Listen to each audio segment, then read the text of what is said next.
I'm Neil and welcome to my YouTube channel, Dreaming of Chess Mastery, where I examine all things connected to the world of adult chess improvement. Last week I was talking about something of a breakthrough, a watershed moment, where I'd had a very disappointing game but started to analyse it and just fell down a rabbit hole of fascinating tactical possibilities. Now I've finished picking it apart. I won't say exhausting the position, because there are, I'm sure, things that I've missed or things that would need further clarification. But I've certainly reached the end of my road on that position. And it was a wonderful experience, and I think opened me up to the possibility of what deeper analysis can offer.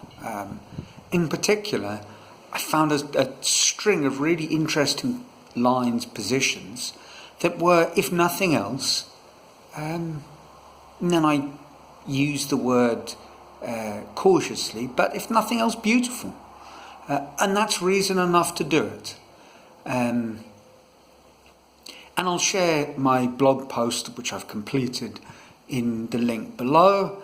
My apologies for the somewhat haphazard use of diagrams. There's lots of them, and I haven't quite mastered or become consistent in using diagrams just as pictures or diagrams as something more interactive. But that will come in time, I'm sure. So I'll attach a link, and I would love to hear what you think of the position, and please correct any flaws in the analysis. But as I came to a sort of concluding phase of that, I was inevitably drawn to a practical question. You know, we are sometimes told that we should divide our time more or less as adult improvers or as chess players, perhaps, but certainly as adult improvers. Divide your time between playing and studying. And we're also told that analysing our games should be the sort of cornerstone, foundation of our improvement plan. But that begs an important question, or certainly does after this experience, because I must have spent 3-4 hours, and I'm obviously not including writing up the blog post. That comes under a different category of how I spend my day, which I call loosely learning how to write. But I must have spent a good 3-4 hours just analysing the position. And this was from a game, a rapid chess game, that lasted not much more than 30 minutes. And so how on earth can we divide our time equally between games and analysis, when the analysis, okay, this was a rich tactical position, but had it been the critical point, the one move I chose to analyse, one position, had it been a rook and pawn ending, well, there's a universe of possibilities that I could delve into. And if it was an opening line, a critical position in the opening, well, where do you stop? And how do you find this balance between playing and analysing, when at the same time it's obvious to me as an adult improver that as much as people might argue for these two activities, you obviously need to be studying. There are enormous gaps in my knowledge, and I'm going to plug those gaps and bridge over them build a platform for further understanding, learning, by studying. And I suspect part of the problem in this whole discussion is that the chess world looks at learning chess and generally doesn't make the distinction between people at different stages in their life, in their personal learning development. And I'm going to make a claim which I back up with no rigorous scientific insight, be it even second or third hand, certainly not from me. It's just a gut feeling. But I feel that, the young chess learner, obviously studying, reading, absorbing themselves full-time in the game, picks up stuff just by playing lots and lots of chess far more readily than the adult improver like myself, who is returning to the game after a long absence. And intuitively, I feel it must be like this, and I'll give a reason, which, as I say, is not based on anything I've read or anything scientific, but just seems to make sense.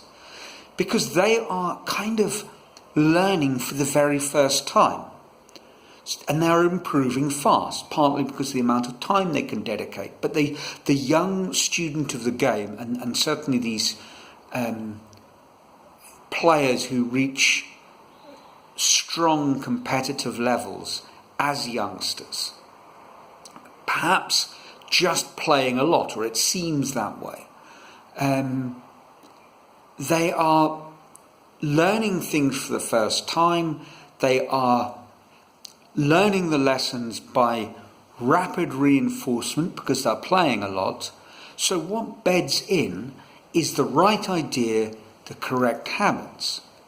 If you are someone coming back to the game like myself, you have this problem of a sort of false muscle memory. If you play by hand rather than head, your hand leads you very much to the wrong place, because that's where it's been dozens, hundreds of times before in your chess career. So you need to unlearn things. And I think this unlearning needs to be a kind of meta activity. This needs to be an activity driven by a sort of logic and reasoning and reflection. Unfortunately, this is probably something that you are well equipped to do as an adult learner in a way that perhaps a youngster, a 12-year-old, is less able to do. Certainly my experience as a maths teacher, these ideas of deep reflection frankly bored children senseless. They need to do a little bit of reflection and exercises, but that needs to be done in very, very small doses. Not just because it's not intrinsically exciting, but because they haven't built up those skills. And as an adult learner, and certainly for me, and this is a very much a personal sort of point of view, that's where my interests lie as well. So I think for us, adult chess improvers, there's every reason to take a more constructed, deliberate, strategic approach to our learning.